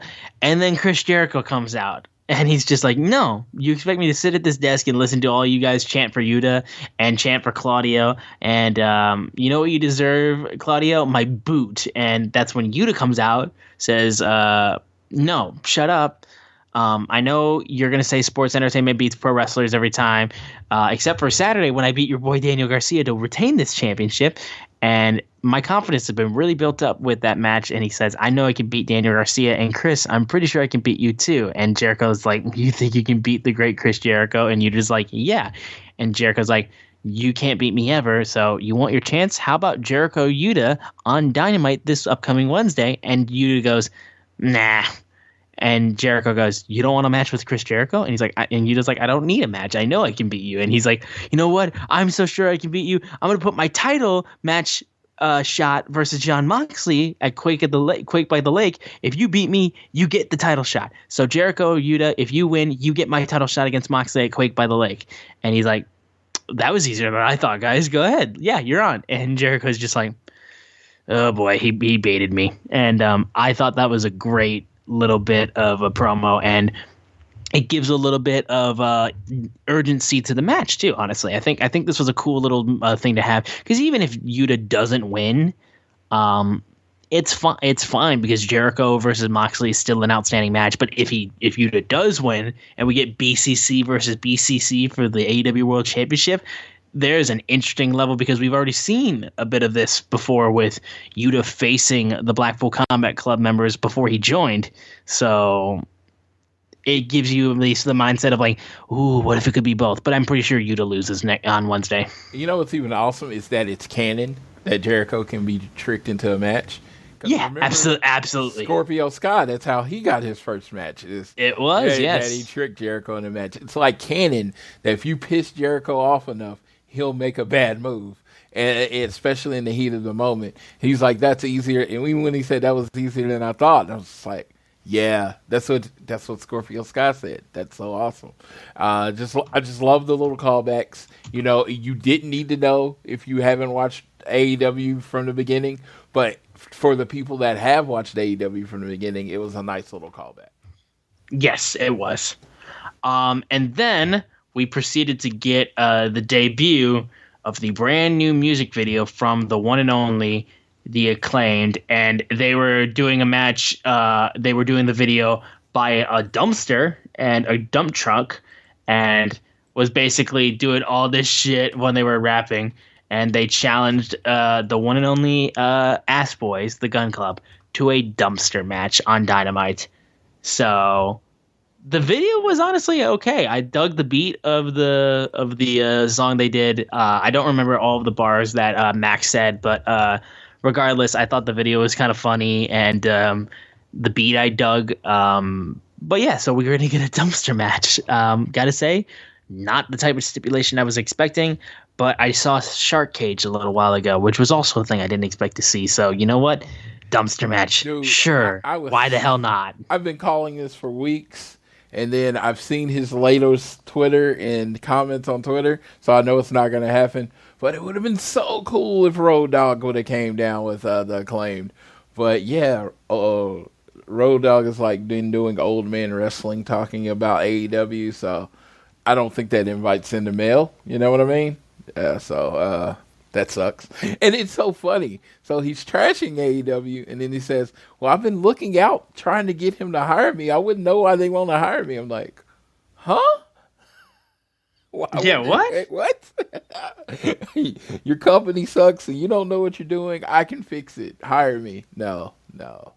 I don't think that's how it works with OTK. I love my TK, but he's a bit thin-skinned. So yes. talking shit about him isn't the way to get him to hire you. No. That might have worked at your old employer. He liked to be challenged. Whatever. Yeah, no. But so it's kind of funny. Yeah. But it would have been perfect. The music hits, got the Ass Boys, and you got Mr. Ass out in the ring, and then, you don't even have to have the exact same beat, but he says, like, oh, you didn't know, Yeah. They come out there with him. That would have been cool, but, yeah, he fucked it up. That guy fucked it up. Had to beg. Yes, so, no, I'm looking forward to this match, actually. Austin and Colton have amazing, what am I thinking of? Like charisma. They put their total effort into everything. Like when they were getting made fun of, they were doing, how they would play it up and how much it bothered them. Made every bar and them calling them the ass bars, ass boys, it worked. This feud worked because. Not because of, Max's raps, which, of course, they are great. But the reaction of the Ass Boys, now to the wrong city and all that stuff, they just put everything in it. So I'm actually interested in this feud and what way it goes. I personally would like to see the Ass Boys win. Maybe challenge for the tag team titles. But we're going to see going forward. Just what happens with them. But I do like Austin and Colton are amazing. Platinum Max, I can't say enough words about him. Anthony Bowens, a really, really amazing wrestler. And, he does this, he does that. The Acclaim has arrived and, so much passion and everything. So these are four guys that have been around for a long time. I remember Austin cheering as hard as he can in the audience, and Platinum Max the raps, and him and Anthony Bowie kind of throwing together and then making the Acclaim work. So it's just these are they're AEW guys. So I really want to see this match work well. Absolutely, and so do I. I think it should hopefully be a lot of fun. But yeah, and then we moved on to the main event of Dynamite. Of Rampage, in fact. And the main event was another JAS member, the newest member, Anna JAS versus Ruby Soho. And really quickly, Ruby tried to get the win immediately, but then proceeded to get caught and then hit with an elbow by Anna J. They worked at each other a lot. Ruby still selling the injured hand that she had from the car door. And that was being used for a good bit of the match, including the point where the cast got pulled off and was just beaten up on it. But regardless, Ruby Soho was still fighting out, looking for her finisher over and over and over again. Eventually, though, the Queen Slayer was put in, and Ruby was still able to get out of it. No future kick. And then that's when she went to go on the top rope and tried to hit the senton. Anna moved, grabbed the cast, used it on Ruby to use the Queen Slayer, and Ruby Soho taps out for Anna J to get the victory. And yeah, pretty good way to close off Rampage. Considering Anna J has this whole new character and everything like that, for her, this win was pretty necessary. But man, Ruby. I'm starting to get a little nervous, honestly, because I love Ruby Soho. I really do. I think she's great. But you're definitely getting a little bit of a worrisome, hey, let's not forget about Ruby. Let's use her pretty well. Let's not just use her as the friend of, Eddie Kingston. Let's use Ruby Soho for a reason. And I will say again, this is an instance where now that we're seeing on SummerSlam itself, Bayley and Dakota Kai and Io Shirai or Io Sky or whatever the hell they're calling her. Now that we're seeing those girls back on the women's roster for WWE, there's it's just, again, it's like I'm looking at that and I'm like, guys, like, we got to do a little bit here. Like, I'm not asking you to make the women's roster on par with WWE because clearly you don't have the time to do that. Quite honestly, I don't even think you want to do that, really. It seems like AEW has made it very clear, like, listen, women's wrestling isn't our focus. It's just not. They've kind of treated women's wrestling in the way of like in the way that it goes. It's like right now at the bottom of the level is New Japan, even though they just did a deal with Stardom, which is great. They should, and I think that's awesome. You got them, then AEW, then miles ahead is WWE with the women's division.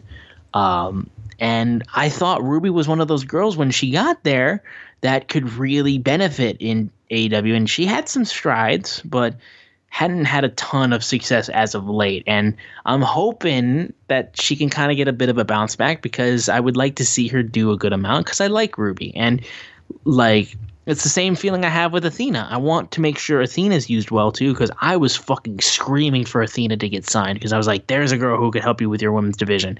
And since we're pretty certain right now, you're probably not getting Sasha Banks and Naomi anymore. So let's see what you guys can do with the girls you have here. And listen, Ruby's a commodity. I'd like to see her used as one.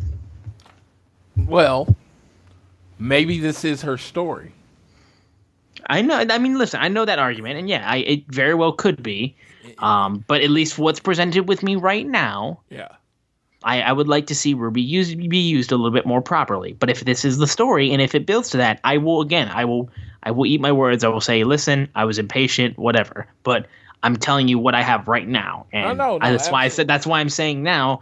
I'm getting a bit worried. I'm not saying right now that she's being ruined, but I would just like her to, hey, let's throw Ruby a bone. I would like Ruby to get thrown a bone. Yeah, it's like the fan-friendly person that, is kind of getting bullied right now by the heels. Yeah, the heels or the popular girls. That she's getting bullied, and and eventually, she's with the ragtag group of Santana and Eddie Kingston, and she fits in that group. Those are her people. She's like she's dragged me out of bar fights. I mean, that's her role, in this rule. And I think eventually, she can come out on top, and that would be a great story. But she's kind of eating crap right now. And I'm kind of digging it because. In my head, I can see where it's going, and I think it's a really cool story to tell if it goes that way, which, doesn't always happen now. As far as the women's division, it's just, I can say this, I would need to see numbers. I just AEW, when they draw, it's always with who they, their normal guys, the bigger names, that kind of stuff, so. I want the women's division to be amazing, and they have trademarked the name All Elite Women, which a lot of people have said led them to believe that there's going to be a women's AEW wrestling show, which I would be all for, because I'm all for women's wrestling. But it's just, you have to do what draws, especially when you're a fairly young company. You know what I mean? WWE can say, WWE has that right where they can just put on what they put on to make a statement or whatever. But AEW has to draw. They have numbers to hit every week. So I don't know. I think I love Britt. I love Thunder. I love all of them. And I think they can draw. I do. And one of my favorite matches was one of the street fight with TJ. When they were in the street fight against Penelope, and I forgot who the other person was in that match. But it was a fight, and I liked it. So let's do more of that. And I like that we're getting more matches and more feuds which don't have to do with the title, which I think is important to building your women's roster. So, right now, there's a clear story. Chris Statlander and Athena are a group. Chris is going to go after the world title. Athena wants to end Jade's streak. So that's good. Then you have Britt, who wants to get her title back from Thunder Rosa. And you got Jamie that probably wants the TNT title. So you have a lot of threads there. And it's just, once it all comes together, I think it'll do what it has to do. It's just like, but I don't think it's going to be this defining like moment where it's like, oh, the women's division is there. It's just going to be gradual, and there's going to eventually be more matches. And it's just, you're going to have to, like, everybody's got to be patient.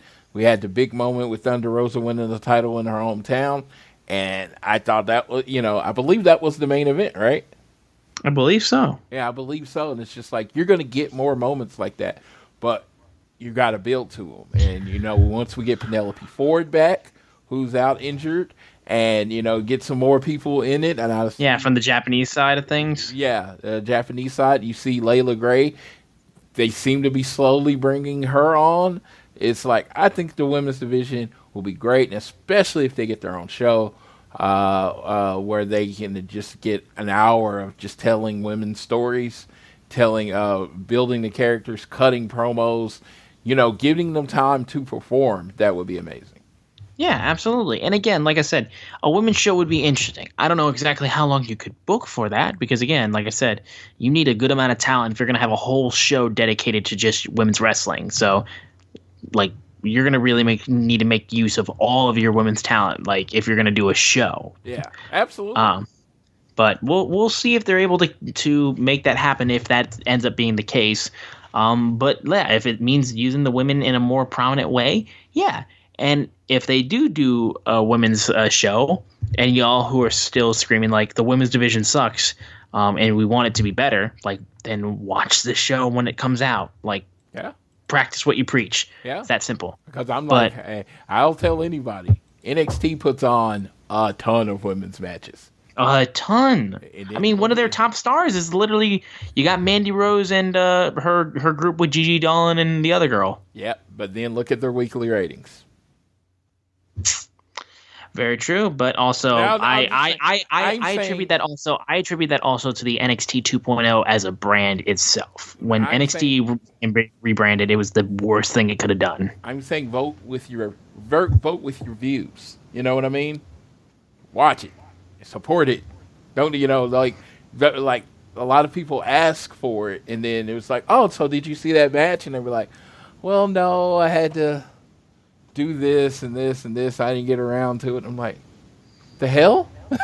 You gotta vote with your eyes. You know what I mean? Vote with your remote. Vote with the time on Twitter and all that stuff. When stuff good happens, when matches good happen. Like tonight, they had a really good fatal 4-way tag match on NXT. Get online. Talk about it. That's how you build the buzz that gets these people more TV time. Buy their merch. Top Row Tuesday this week is Thunder Rosa. Buy the merch. Like FTR, you know what got them on TV? They started selling shit. Mm-hmm. It's like they're number one on Pro Wrestling Tees, number one on Shop AEW. That's how you get more TV time. Mm-hmm. That's what I'm saying. It's just, what I'm saying is, us as fans, other than getting on Twitter, hashtagging, giving women a chance, there's other ways to put in action to get what you want. Yeah, absolutely. But regardless, that is AEW Fight for the Fallen week. We now will move off to our preview for this upcoming episode of Dynamite that is airing tonight. We're getting the dumpster match between Gun Club and the Acclaimed. Christian Cage is going one-on-one with Matt Hardy. We're going to see that Powerhouse Hobbs in action. We'll probably hear from Powerhouse Hobbs. Orange Cassidy versus Jay Lethal will be happening. I'm very interested in seeing that match. Chris Jericho versus Wheeler Yuta. If Jericho loses, Yuta gets to face Moxley for the AEW Interim World Championship. Thunderstorm will be teaming to face Britt Baker and Jamie Hayter. And we get the return of Adam Cole and the return of the Undisputed Elite. Yes, this is going to be feel like another killer episode. Again, some of the weapons are coming back. You got Adam Cole coming back. I don't know if he's fully in wrestling gear, but I believe Kyle O'Reilly and Bobby Fish are healthy. You're going to have Christian Cage versus Matt Hardy. Dude, it's always crazy to me because, they've been wrestling against each other for 20 some odd years now. OC versus Jay Lethal. That could go a different way. Thunderstorm versus Britt and Jamie. That's gonna be fun. I love anytime Jamie Hayter is on my TV. I just love Jamie Hayter and Britt, of course, and don't forget Rebel. Anytime she's on my TV, great day. For sure. It's a solid lineup that, it looks like it's a lot. Oh, and they did add Jon Moxley is going to address the crowd or address AEW as far as, I guess, talking about his title match from next week if it happens. Yeah. All right. Well, then that will do it for the preview. And I think last thing we'll just say is we can pass it off to Floyd. I know we have a couple other headlines we want to talk about. All right. So last week, unfortunately, we didn't do a show. So it was also the show right after Death Before Dishonor. So I didn't get a moment to talk about my tag team match, FTR versus the Briscoes, 2 out of 3 falls. I had some friends over. I had the Terramona Reposado in the freezer, and we sat down and enjoyed it. And we're like verbally reacting to things. I mean, good Lord, the match was so physical. It was so violent. There was the just specific spots that I'm thinking about. I'm not going to go through the whole match, of course. When they took the Doomsday device and not almost dropped Dax on his head. When in one motion, Cash jumps up on the turnbuckle and then backdrops. I believe it was Mark Briscoe through the table. I don't remember which Briscoe it was. I get them confused all the time. I thought they were twins for years, just to throw that out there. Mm-hmm. But then you had that epic in the ring moment where it's Jay Briscoe and Dax, and they literally just start throwing bombs, on each other.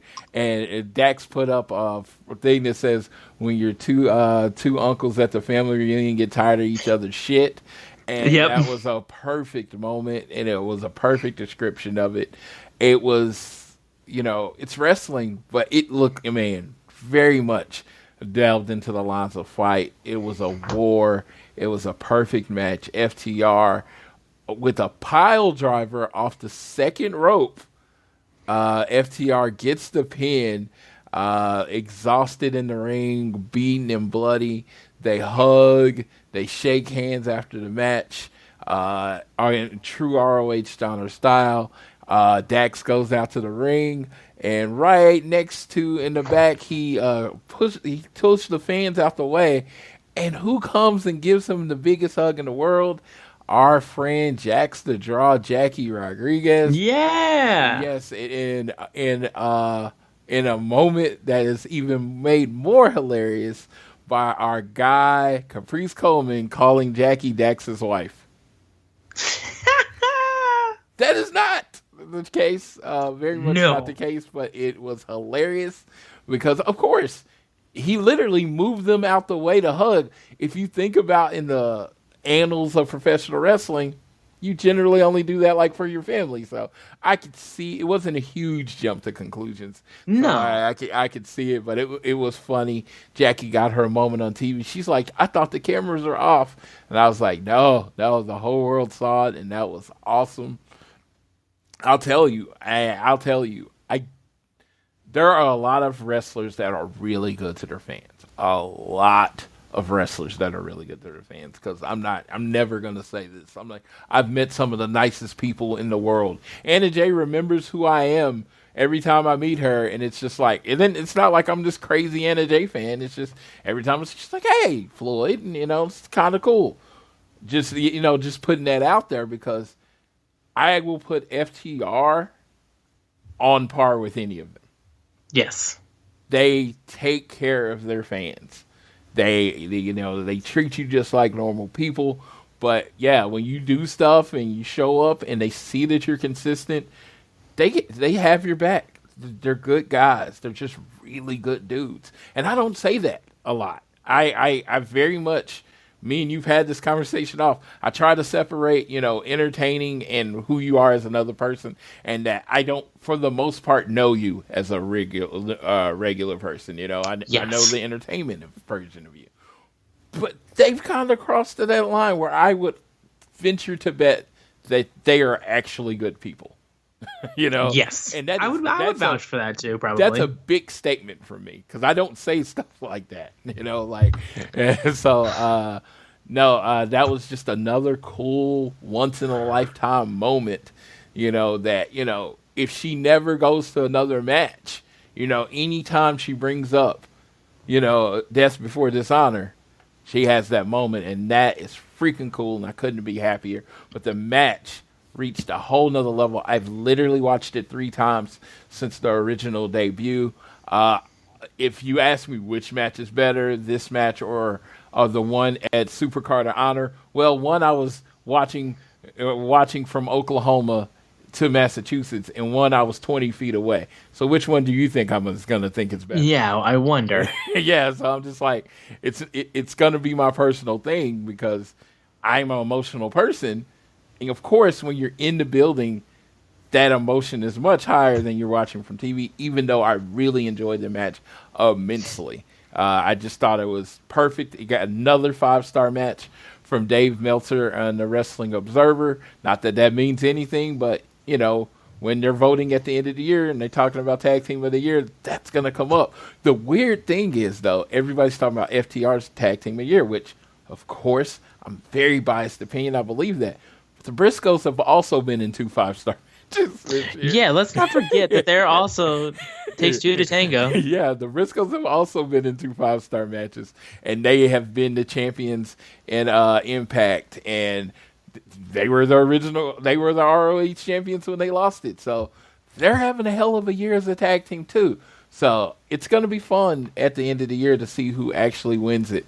But also in that show, Claudio Castagnoli beat Jonathan Gresham in what would be the closest thing to a Tony Khan squash match that you get. I mean, it was 10 minutes in and out. He just beat him. Everybody was wondering what the fuck happened. Jonathan Gresham didn't even come out with his octopus mask. No, he did not. Yeah, so it turns out the reports is that he did not like the way he was going to be booked by Tony Khan, and they got an argument, and he asked to be released. And then that match happened, and then it was also announced that Prince Nana, if you go back in the days of ROH 2000s, he always had like a faction of group of people. Well, he bought Tully Blanchard Enterprises. Yes. So everybody under Tully Blanchard Enterprises is now under Prince Nana, and I forgot what the group is called. But they're part of his organization, and it looks like reports are Jonathan Gresham and Tully Blanchard are no longer with ROH or AEW. Yes, and with Tully, it seems he might be out of here and might be done for her career. Yeah. And then for Gresham, it's a bit different. Yeah. And shout out to Tully. Did a lot for early AEW, the Pinnacle. He was the manager when FTR won their first tag team belts. He did a lot for AEW. I don't know. This was like a mutual decision. Maybe he didn't feel like traveling. I don't know. I absolutely don't know. Anything I say is speculating, but thank you, Tully, for everything that you've done and been involved with AEW. That first show, there wasn't a lot to that first show, the Supercard of Honor, but I do remember Tully Blanchard Enterprises, Brian Cage coming out, the Tongans with them or the Samoans with them. I thought that, it added something to the show. So thank you, Tully, for that. And the last thing I'll bring up is today or yesterday, Tuesday, August 2nd. Looks like the pre-orders for AEW Fight Forever came up, and there is a cover out. And, well, while I'm just excited that I can pre-order the game that I want to play, it seems like people don't like the cover, which... Yes. It was very much how an Amazon listing appeared in the UK, and it had a cover art for the console versions, and yes, it was leaked. It was not supposed to come out early in that regard. That was not supposed to be revealed. But we did get a view of it. Basically, it had, if we look at the cover, CM Punk, Britt Baker, Kenny Omega, Chris Jericho, John Moxley, and Jade Cargill on the cover with like a green fiery background surrounding it, and Fight Forever in pretty odd text. It's the definition of a title. I mean, a temporary cover art, like something that they can put on so that way Amazon can get it ready in their system. So like, hey, we have it ready to go when they officially make it available for pre-orders. I mean, if it ends up being the final cover, whatever. But regardless of the fact that people are so up in arms about the cover art of the game, when like, you know, I will buy a game with the shittiest cover art if the game is still good. And also, most people buy games digitally too anyway. And Floyd will tell you right now, most of the games he buys are digital. Like, let me be real. I don't remember the last time I bought a game in case to take out and put into my system. All of my games are digital. I don't care what the cover is. I want the game to be awesome. And all the screenshots and the gameplay I've seen have been awesome. So, yeah, no, I mean, they've shown massive strides in what the game has looked like recently. So I'm super hyped. But like, yeah, I mean, listen, chill. Like literally, it's just, it ain't that serious. Like, like I said, it's just so weird to me that people will look for anything to complain about. Who's on it, whatever. I'm like, make the game dope. That's it. That's really all we have to do. Yeah, like just make the game dope. But I think the last thing I will mention too, because it was a big news thing for the weekend, was of course during StarCast 5 that took place over SummerSlam weekend. We had Ric Flair's final match, and I don't think we'll spend too much time on it. But I guess because I mean, again, Ric Flair is one of the greatest of all times. Floyd, thoughts on Ric Flair's final match? Because, of course, AEW's own Andrade was in it, and then you also had Jay Lethal in it as well. So there was AEW involvement in this match. Yeah, I just want to say shout out and thank you to Ric Flair for the most part of my 80s and when I started watching wrestling. Him and Hogan were wrestling. You know, if Flair and Hogan weren't on your card, why did you even put on a wrestling show? And that's how it was, you know, in my house. And my dad kind of hated wrestling, but you know who he loved? Ric Flair, styling and profiling. He loved it. He's like, I dress like the Nature Boy. He would say that when I was young. So this match is exactly what I expected a 73-year-old in a wrestling match with much younger people to look like. I'm not I just, you know, I wasn't expecting a lot, and you didn't get a lot, and it was his last match. He got to go out on his terms. And for someone that has given 5 decades of his life to this business, you get, or 6, I guess, at this point. He's wrestled in 6 different decades.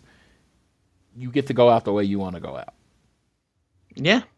And that's, you know, shout out to Ric Flair. Packed house.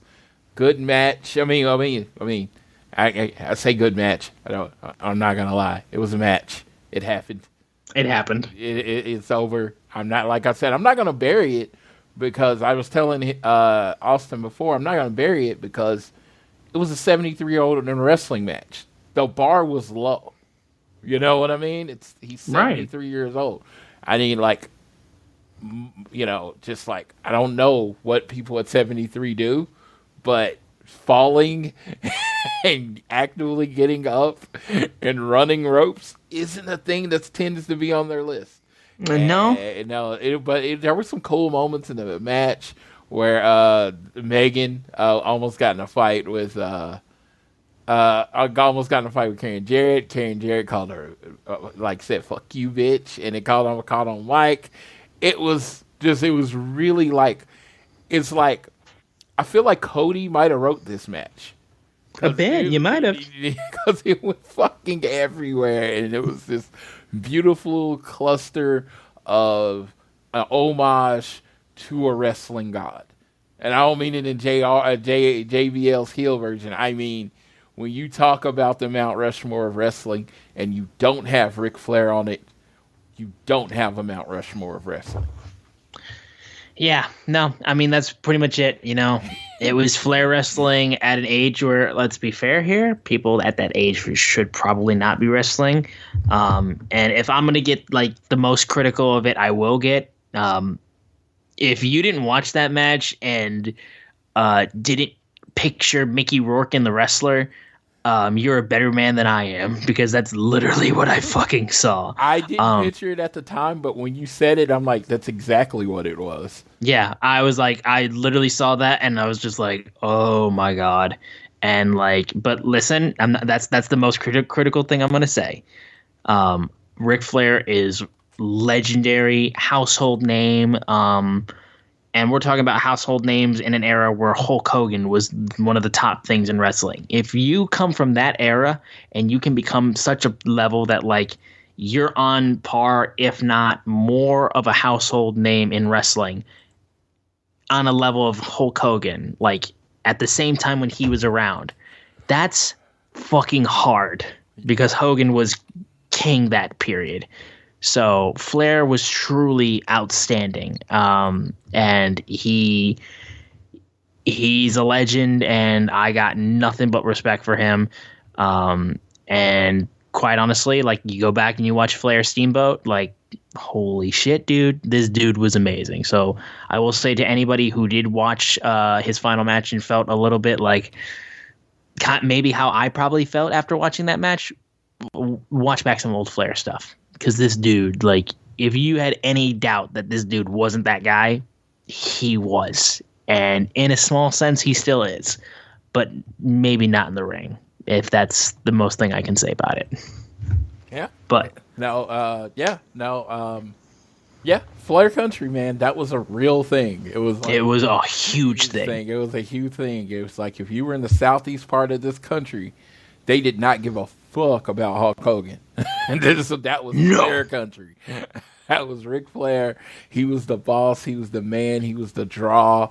And like I said, he was, like, for a good portion of my young life, especially my formative years of wrestling fandom, he was the man. And it was like, he, like anybody else that you would consider your favorite, had to work with Ric Flair. So shout out to you, Nature Boy. Absolutely. But that will do it for this episode of All Things Elite. Guys, thank you so much for watching. Please continue to download this fine show on Google or Apple Podcasts. And of course, if you listen to us on any other podcasting platforms like Spotify or whatnot, give us a share. Share us around with your friends, family, coworkers, whoever you wish. Leave a rating, leave a review, and of course, you can follow us on Twitter, but also we are at AT Elite Pod on Twitter, at Social Suplex. Those guys make this show possible. Check out all the shows they have on their network. I am at Austin Szumowicz, SZUMOWICZ. Floyd is at Floyd Johnson Jr. on Twitter. And I will leave you with one thing. Hard Knocks, Detroit Lions. It's coming out on HBO in about 7 days' time. Watch that shit, because your boys, the Detroit Lions, probably won't go to the playoffs, but god damn it, we're going to be an entertaining team, and we're going to have a cool season of Hard Knocks. So watch that if you're a football fan. And I will go ahead and pass it off to Floyd for our next for him to take us home on this episode of All Things Elite. Well, NFL football returns Thursday night. Las Vegas Raiders versus Jacksonville Jaguars.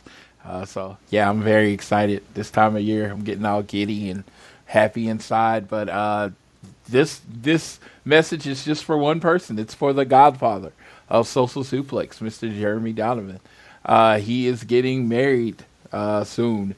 Congratulations on that, and I wish you the best in life, brother. I am over the moon and happy for you, and I wish you and your future wife the complete best.